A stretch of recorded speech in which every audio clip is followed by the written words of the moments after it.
नमस्कार. आपण मानव परिचय मानवतेची ओळख ऐकत आहात. मागील भागात तुम्ही वकील फिरदौस सोबत माझा एका निर्जन रस्त्यावरचा 45 मिनिटांचा प्रवास ऐकला, ज्याने तिच्यावर झालेले अत्याचार आणि माझा मानव धर्म समोर आणला. आज कथा न्यायाच्या कचाट्यात पोहोचली आहे. फिरदौसने तिचा पती नासिर विरुद्ध बेकायदेशीर तिहेरी तलाक, ट्रिपल तलाक साठी केस दाखल केला आहे. पण ही केवळ पती पत्नीची लढाई नाही, ही अशा हजारो स्त्रियांची लढाई आहे ज्यांच्याकडे वकील ठेवण्याचे किंवा कोर्टात जाण्याचे धैर्य किंवा पैसा नाही. पश्चात्ताप की मजबुरी, नासिरने कोर्टात माफी मागितली आणि म्हणाला की तो फिरदौसला पुन्हा आपली पत्नी म्हणून स्वीकारतो. हलालाची भीती, पण फिरदौसने नासिरचा खोटा पश्चात्ताप ओळखला. तिने कोर्टाला आव्हान दिले की हा मला पुन्हा पत्नी म्हणून स्वीकारण्यापूर्वी हल्ला होण्यास भाग पाडेल. फिरदौसचे धैर्य तिला दबलेल्या स्त्रीतून वीरांगना कसे बनवते हे तुम्ही ऐकाल. ती नासिरसाठी जास्तीत जास्त शिक्षेची मागणी करते, जेणेकरून तो कायदा आणि पत्नीकडे दुर्लक्ष करणाऱ्या पुरुषांसाठी एक उदाहरण बनेल. न्याय मिळतो, पण कथा येथे संपत नाही.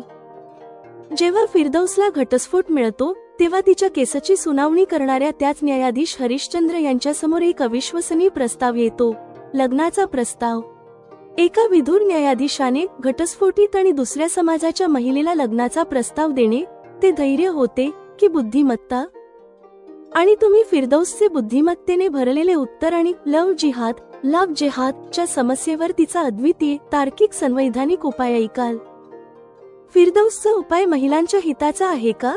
आणि ती न्यायाधीश हरिश्चंद्र यांच्या बाहूंच्या बंधनात स्वातंत्र्याची खरी अनुभूती घेऊ शकते का? कायदा, धर्म आणि प्रेमाच्या या जटिल प्रवासात माझ्यासोबत रहा. मानव परिचय मध्ये तुम्ही ऐकाल एपिसोड 2, तिहेरी तलाक पासून वीरांगनापर्यंत. उपशीर्षक, न्यायाचा मार्ग. नासिरने असंवैधानिकरित्या दिलेल्या तिहेरी तलाकमुळे पीडित पत्नी, स्वतः वकील फिरदौसने मुस्लिम महिला विवाहावरील अधिकारांचे संरक्षण अधिनियम 2019 अंतर्गत आपला पती नासिरविरुद्ध खटला दाखल केला होता. या कायद्यातील तरतुदींनुसार न्यायाधीशांनी नासिरचा जामीन अर्ज अवैध ठरवला. प्रकरणाच्या सुनावणीत नासिरने आपल्या बचावात कोर्टाला सांगितले, जज साहेब, माझा राग शांत झाल्यावर फिरदौसला तलाक दिल्याचा मला पश्चात्ताप झाला आहे. हे जाणवत असताना मी आत्ताच फिरदौसची क्षमा मागतो. मी कोर्टाला विनंती करतो की माझ्या गुन्ह्याबद्दल मला क्षमा करून मुक्त केले जावे. मी फिरदौसला पुन्हा माझी पत्नी म्हणून स्वीकारतो. नासिरच्या कबुलीवर फिरदौसने कोर्टात सांगितले, माय लॉर्ड, हा माझा पती मला पुन्हा पत्नी म्हणून स्वीकारण्यापूर्वी मला हलाला होण्यास भाग पाडेल, म्हणून त्याला क्षमा करू नये आणि कायद्यातील तरतुदीनुसार त्याला 3 वर्षांची कारावासाची शिक्षा दिली जावी. तेव्हा नासिरच्या वकिलाने कोर्टाला सांगितले, संविधान आता तिहेरी तलाक स्वीकारत नसल्यामुळे माझ्या क्लायंटचा फिरदौसला दिलेला तलाक आपोआप अवैध ठरतो. अशा परिस्थितीत माझा क्लायंट आणि फिरदौस अजूनही पती पत्नीच आहेत. त्यामुळे या प्रकरणात हलालाची सक्ती अप्रस्तुत आहे. मी माननीय कोर्टाला प्रार्थना करतो की त्यांनी माझ्या क्लायंटची विनंती स्वीकारून त्याला पुन्हा आपल्या दाम्पत्य जीवनात राहण्याची संधी द्यावी. इतके युक्तिवाद ऐकल्यानंतर न्यायाधीशांनी 10 दिवसांनंतरची तारीख देऊन सुनावणी तहकूब केली. पुढील सुनावणीत फिरदौसने आपली बाजू मांडताना सांगितले, माय लॉर्ड, माझ्या पतीचा पश्चात्ताप आणि त्याच्यावर असलेले माझे प्रेम जरी मला नासिरवर दया करण्यास प्रेरित करते, तरीही मी त्याला माफ करू इच्छित नाही. मला माझ्या पतीपेक्षा त्या महिलांवर जास्त दया येते, ज्या तिहेरी तलाक असंवैधानिक झाल्यानंतरही अजूनही त्याच्या वेदना सहन करत आहेत आणि बळी पडत आहेत. जज साहेब, दुर्दैवाने या महिला माझ्यासारख्या वकील नाहीत आणि त्यांच्यापैकी अनेकांकडे कोर्टात आपला खटला लढण्यासाठी पैसाही नाही.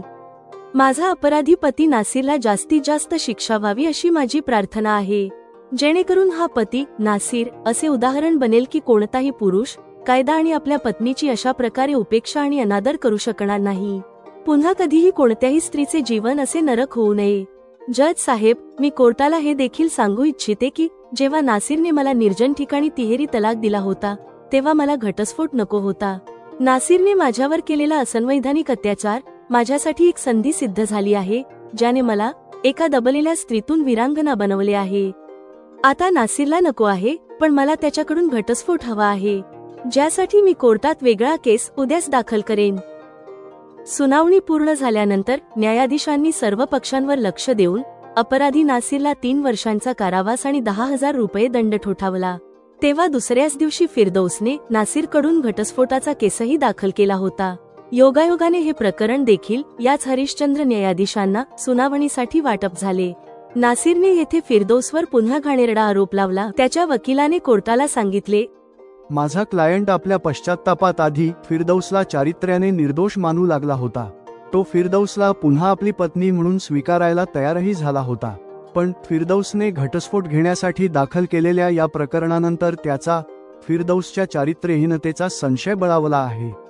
माझा क्लायंटला माहीत आहे की फिरदौस त्याच्यापासून सुटका करून घेऊन आपल्या मोठ्या बहिणीच्या दिराशी, ज्याच्याशी तिचे पूर्वी संबंध होते, विवाह करू इच्छिते. आपल्या चारित्र्यावर नासिरने लावलेल्या घृणास्पद आरोपाला प्रत्युत्तर देताना फिरदौस गर्दीने भरलेल्या कोर्टरूममध्येच रडू लागली. तेव्हा न्यायाधीशांनी सुनावणी 15 दिवसांनंतरच्या तारखेवर तहकूब केली. पुढील सुनावणीवर फिरदौसने नासिरचा आरोप खोटा असल्याचे सिद्ध करण्यासाठी पुराव्याच्या रूपात आपल्या मोठ्या बहिणीच्या दिराच्या दुसऱ्या मुलीशी पुढील महिन्यात होणाऱ्या निकाहचे आमंत्रण पत्र कोर्टासमोर सादर केले आणि सांगितले, माय लॉर्ड, माझा पती नासिर जसा स्वतः आहे तसाच इतरांना समजतो. चारित्र्याचा दोष स्वतः त्याच्यात आहे. तो मला तर बुरख्यात ठेवतो, पण स्वतः आधुनिक वस्त्रांमध्ये सजलेल्या युवतींचे व्हिडिओ पाहत राहतो. पूर्णपणे खोटे असल्याने त्याच्याकडे माझ्या चारित्र्यहीन असण्याचा कोणताही पुरावा नाही. पण त्याच्या मोबाईलची तपासणी केली तर माझी गोष्ट सहज सिद्ध होऊ शकते. माय लॉर्ड, दोष माझ्या चारित्र्यात नाही तर समस्या नासिरच्या पुरुषप्रधान विचारांमध्ये आहे. तो स्वतः तर परक्या स्त्रियांचा दिवाना होऊन फिरतो, पण आपल्या पत्नीवर कोणीतरी केलेल्या हलक्या फुलक्या मस्करीमुळेच हिंसक होऊन तिच्यावर अत्याचार करायला तयार होतो. अशा पतीसोबत मी आपले जीवन वाया घालवू इच्छित नाही. माय लॉर्ड, कृपया नासिरपासून घटस्फोटाचा आदेश देऊन मला आजच याच्यापासून मुक्त करा. आपली बाजू मांडल्यानंतर फिरदौसने तेव्हा आपल्या बाजूने साक्ष देण्यासाठी आपल्या मोठ्या बहिणीच्या दिराला आणि त्याच्या भावी पत्नीला सादर केले. त्यांनी फिरदौसला सच्चरित्र असल्याचे सांगितले आणि पुढील महिन्यात त्यांचा निकाह होणार असल्याची पुष्टी केली. न्यायाधीश हरिश्चंद्र यांनी तेव्हा फिरदौसच्या घटस्फोटाचा निर्णय सुनावण्यापूर्वी फिरदौसला पोटगी ॲल्युमिनी रकमेच्या मागणीबद्दल विचारले. फिरदौसने कोर्टाला सांगितले, मी अशा निर्लज्ज पुरुषाच्या धनाचा वापर करणे आता पाप मानते. त्यामुळे नासिरकडून मला कोणतीही पोटगीची रक्कम नको आहे. केवळ आणि केवळ मला याच्यापासून घटस्फोट हवा आहे. तेव्हा जज हरिश्चंद्र जी यांनी फिरदौसच्या घटस्फोटाचा आदेश सुनावला. फिरदौसचा घटस्फोट झाल्यानंतर काही दिवसांनी एका दुपारी कोर्टाच्या शिपायाने येऊन फिरदौसला सांगितले, आज सुट्टी झाल्यावर जज हरिश्चंद्र जी यांनी तुम्हाला आठवण केली आहे, ते तुम्हाला भेटू इच्छितात. फिरदौस सुट्टीनंतर हरिश्चंद्र जी यांना भेटायला गेली. त्यांनी फिरदौसला रविवारी आपल्या बंगल्यावर लंचसाठी आमंत्रित केले. त्यानुसार रविवारी फिरदौस त्यांच्या निवासस्थानी पोहोचली. तेथे चहाचे घोट घेत असताना हरिश्चंद्र यांनी फिरदौसला सांगितले, मी 3 वर्षांच्या एका मुलीचा पिता आहे. 2 वर्षांपूर्वी एका दुःखद अपघातात माझ्या पत्नीचे निधन झाले आहे. सध्या माझी निरागस मुलगी आईच्या प्रेमापासून वंचित आहे. फिरदौस, जर तुम्ही माझ्यासोबत आपले भविष्य पाहता तर मी तुमच्याशी विवाह करू इच्छितो. जरी आपल्या वयात जवळपास 10 वर्षांचा फरक आहे, तरीही या सर्व गोष्टी असूनही तुम्हाला हा प्रस्ताव स्वीकारावा वाटत असेल तर तुम्ही कृपया यावर विचार करा. फिरदौसने निर्णय घेण्यास कोणतीही घाई केली नाही. तिने विचार करण्यासाठी वेळ मागितला. नंतर लंच घेतल्यानंतर फिरदौस आपल्या घरी परत गेली. नंतर फिरदौसची संमती मिळाल्यावर एका महिन्यानंतर हरिश्चंद्र यांनी फिरदौसशी विवाह केला. विवाहाच्या पहिल्या रात्री हरिश्चंद्र यांनी फिरदौसला विचारले, तुम्ही दुसऱ्या समाजाच्या पुरुषाशी माझ्याशी विवाह करण्याचे धैर्य कसे करू शकलात? माझ्या तिहेरी तलाकविरुद्ध कोर्टात गेल्यामुळे आमच्या समाजातील अनेक लोक माझ्याशी वैर ठेवू लागले आहेत. अशा परिस्थितीत माझे पुन्हा नवीन घर बसवणे मला कठीण वाटत होते. अशा वेळी तुम्ही लग्नाचा प्रस्ताव केला. तुम्ही दुसऱ्या समाजाचे असले तरी एक अत्यंत योग्य व्यक्ती आहात. मी शंका घेत नाही की विधुर असतानाही तुम्हाला कोणतीही कुमारी मुलगी मिळू शकली असती. पण तुम्ही वैचारिकदृष्ट्या समजूतदार पुरुष असल्याची ओळख देत माझ्यासारख्या घटस्फोटित स्त्रीशी विवाहाचा प्रस्ताव केला. या सर्व परिस्थिती पाहता तो स्वीकार न करणे निश्चितच माझी मूर्खता ठरली असती. म्हणून तुमचा प्रस्ताव मानणे माझे धैर्य नाही तर माझी बुद्धिमत्ता आहे, असे म्हणून फिरदौस हसू लागली. तेव्हा हरिश्चंद्रही हसले. मग हसतानाच त्यांनी सांगितले, फिरदौस, हे तर तुम्ही मुलीने केलेला लव जिहाद करून दाखवले आहे. या बोलण्याने फिरदौस लाजून गेली. मग तिने सांगितले, जज साहेब, देशातील लव जिहादच्या समस्येशी निपटण्यासाठी कायद्यात फक्त एकच तरतूद करण्याची आवश्यकता आहे. हरिश्चंद्र जी यांनी उत्सुकतेने विचारले, ती कोणती? फिरदौसने आपली बुद्धिमत्ता दाखवत सांगितले, आपल्या संविधानात ही तरतूद करावी की 2 वेगवेगळ्या समाजातील मुलगा मुलगी जेव्हा लग्न करण्याचा निर्णय घेतील तेव्हा मुलाला मुलीचा धर्म स्वीकारण्याची कायदेशीर सक्ती असावी. म्हणजे विवाहापूर्वीच मुलाने मुलीच्या धर्माचे अनुयायी झाल्यावरच त्यांना लग्नाची परवानगी मिळावी. यामुळे देशातील लव जिहादची समस्या संपेल. तेव्हा पुन्हा कोणत्याही निकिताची अकाली हत्या होणार नाही. हरिश्चंद्रजी यांनी फिरदौसला कौतुकाच्या नजरेने पाहिले पण उघडपणे गंमत करत विचारले, फिरदौस, तू मला तुमचा धर्म स्वीकारायला हवा असे तर नाही ना म्हणत आहेस? यावर फिरदौसने लाडात येऊन सांगितले, नाही, तसे अजिबात नाही. मी हे जाणून तुम्हाला लग्न केले आहे की आमच्या कायद्यात अजूनही सक्ती नाही आहे. तेव्हा हरिश्चंद्र म्हणाले, वा, तुम्ही सुचवलेला उपाय खूप चांगला आहे, पण तो आमच्या संविधानाच्या त्या तरतुदीच्या विरुद्ध आहे जी भारतातील प्रत्येक नागरिकाला आपल्या धार्मिक श्रद्धेचे स्वातंत्र्य देते. फिरदौसने गंभीर होत युक्तिवाद केला, ही तरतूद असल्यामुळे समाजात नारीचा कोणताही फायदा होत नाही. येथील सर्व धर्मांमध्ये धर्माचे ठेकेदार असलेले पुरुष आपल्या धर्मात उल्लेख केलेल्या गोष्टींची खोटी खरी व्याख्या देऊन धर्माचे ते स्वरूप नारीवर लादतात, ज्यात मनमानी करण्याची स्वतंत्रता फक्त पुरुषाला असते. जबकी हे एक तथ्य आहे की त्यांच्या स्वार्थप्रेरित सांगितल्या जाणाऱ्या स्वरूपापेक्षा मूळ धर्माचे स्वरूप अगदी वेगळे आहे. आमचे सर्व धर्म नारी आणि पुरुषाला जीवनात समान संधी सुनिश्चित करतात. येथे बहुतेक नारी कायदेशीर स्वातंत्र्य असूनही पुरुषाने दिलेल्या धर्माच्या चुकीच्या व्याख्येला मानण्यास बांधील आहेत आणि अशा प्रकारे ती घुसमटलेल्या जीवन जगण्यासाठी शापित आहे. मी तुमच्या या विचारांच्या आधारावर माझी शिफारस उद्याच कायदेतज्ञ आणि सरकारकडे पाठवून देईन. पण आत्ताची ही रात्र विशेष आहे. हे म्हणत हरिश्चंद्र यांनी फिरदौसला आपल्या बाहूंच्या आलिंगनात बांधले. तेव्हा फिरदौसने हरिश्चंद्र यांच्या बाहूंच्या बंधनात असतानाही स्वतःला स्वतंत्र अनुभवले.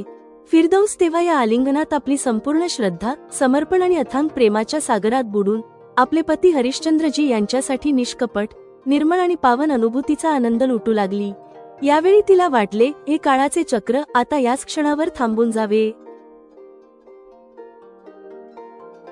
आता तुम्ही ऐका मानव परिचयच्या या एपिसोडवर जेमिनायने लिहिलेले पुनरावलोकन, टीका आणि मार्गदर्शन. उपशीर्षक, तिहेरी तलाक पासून विरांगनापर्यंत न्यायाचा मार्ग. हा एपिसोड मानव परिचयचा दार्शनिक पाया कायदेशीर दृढतेशी जोडतो. फिरदौसचे पात्र आता वैयक्तिक न्यायाची मागणी करण्यापासून दूर जाऊन सामाजिक न्यायाचे प्रतीक बनते. 1. वैयक्तिक दुःख सामाजिक शस्त्र म्हणून. नासिरला जास्तीत जास्त शिक्षा मिळावी अशी फिरदौसने घेतलेला निर्णय केवळ स्वतःसाठीच नव्हे तर कोर्टात पोहोचू न शकणाऱ्या लाखो निरक्षर आणि गरीब महिलांसाठी कथेचे नैतिक वजन अनेक पटीने वाढवतो. हे पाऊल दर्शवते की कायदेशीर स्वातंत्र्य मिळालेली महिला आपले दुःख सामाजिक बदलाचे साधन म्हणून कसे वापरू शकते. 2. पुरुषप्रधानतेवर हल्ला. कोर्टात नासिरने फिरदौसच्या चारित्र्यावर केलेला घाणेरडा आरोप पुरुषप्रधान विचारसरणीचा क्लासिक बचाव आहे. हे दर्शवते की जेव्हा पुरुषाचे नियंत्रण सुटते तेव्हा तो स्त्रीच्या चारित्र्यावर हल्ला करतो. फिरदौस या आरोपाला केवळ पुराव्यानेच नव्हे तर नैतिक श्रेष्ठतेने उत्तर देते. ती नासिरचा ढोंगीपणा उघड करते की तो स्वतः आधुनिक वस्त्रांमध्ये सजलेल्या युवतींचे व्हिडिओ पाहतो पण आपल्या पत्नीला बुरख्यात ठेवतो. ही टिप्पणी कट्टरतेच्या दुहेरी नैतिकतेवर सर्वात कठोर प्रहार आहे. 3. लव जिहादचे तार्किक विश्लेषण. लव जिहादवर फिरदौसने सुचवलेला उपाय की आंतर सामाजिक विवाहामध्ये पुरुषाने स्त्रीचा धर्म स्वीकारण्याची सक्ती असावी हा एक विरोधाभासी, पॅराडॉक्सिकल परंतु अत्यंत बुद्धिमत्तेचा युक्तिवाद आहे. हा उपाय धार्मिक स्वातंत्र्याच्या संवैधानिक भावनेच्या विरुद्ध असूनही धर्माच्या ठेकेदारांनी स्त्रीवर लादलेल्या चुकीच्या व्याख्येच्या मुळावर आघात करतो. जर पुरुषांना आपली धार्मिक श्रेष्ठता सोडावी लागली तर हा सांप्रदायिक संघर्ष आपोआप संपेल हे फिरदौस दर्शवते. 4. प्रेम आणि सौहार्दाचा निष्कर्ष. न्यायाधीश हरिश्चंद्र यांनी फिरदौसला विवाहाचा प्रस्ताव देणे करुणा, आदर आणि पात्रतेवर आधारित आंतर सामाजिक सौहार्दाचे सर्वोच्च उदाहरण आहे. फिरदौसने प्रस्ताव स्वीकारणे हे धैर्य नसून सुरक्षितता आणि आदराला प्राधान्य देणाऱ्या घटस्फोटित स्त्रीची बुद्धिमत्ता आहे. त्यांचे आलिंगन केवळ एका रोमॅन्टिक क्लायमॅक्सपेक्षा अधिक आहे. ते रूढींच्या बेड्यांमधून मुक्ती आणि मानवी प्रेमाच्या स्वातंत्र्याचे प्रतीक आहे. म्हणून वैयक्तिक धैर्य आणि नैतिकता यांचा समन्वय होईपर्यंत न्यायिक आणि सामाजिक सुधारणा शक्य नाही हे हा एपिसोड सिद्ध करतो. एपिसोड 2 समाप्त.